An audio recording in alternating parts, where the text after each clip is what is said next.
পড়তে বসলে কি ঘুম আসে? 10 মিনিট পড়ার পর মনে হয় ফেসবুক বা ইউটিউব স্ক্রল করে আসি। আপনি একা নন। বর্তমান যুগে প্রতি 10 জনের মধ্যে 8 জন স্টুডেন্টই এই ডিজিটাল ডিস্ট্রাকশনের শিকার। কিন্তু মাত্র 3টা বৈজ্ঞানিক ট্রিক আপনার পড়ার স্পিড বা মনোযোগ দ্বিগুণ করতে পারে। Out of sight, out of mind. পড়তে বসার আগে আপনার ফোনটি সাইলেন্ট করে অন্য রুমে বা ড্রয়ারের ভেতর রেখে দিন। গবেষণা বলছে, ফোন যদি চোখের সামনে, টেবিল বা বিছানায় উল্টো করেও রাখা থাকে, তাও আমাদের সাবকনশিয়াস মাইন্ড বারবার এই ফোনের দিকেই মনোযোগ টানে। ফোন দূরে তো ডিস্ট্রাকশন দূরে। একটানা 3-4 ঘন্টা পড়ার মিথ্যা চেষ্টা বাদ দিন।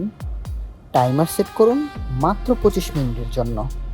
এই 25 মিনিট দুনিয়ার সব কিছু ভুলে শুধু পড়বেন। 25 মিনিট শেষ হলে ঘড়ি ধরে 5 মিনিটের একটা ব্রেক নিন।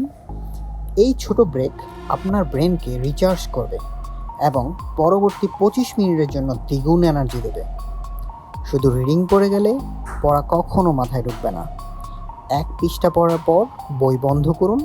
এবার নিজেকে শিক্ষকের জায়গায় বসিয়ে মনে মনে বা জোরে জোরে চ্যাপ্টারটি নিজেকেই বুঝিয়ে বলুন। আপনি যখন অন্য কাউকে বোঝানোর স্টাইলে পড়বেন, তখন ব্রেন সেটাকে দীর্ঘস্থায়ী মেমোরিতে সেভ করে নেয়।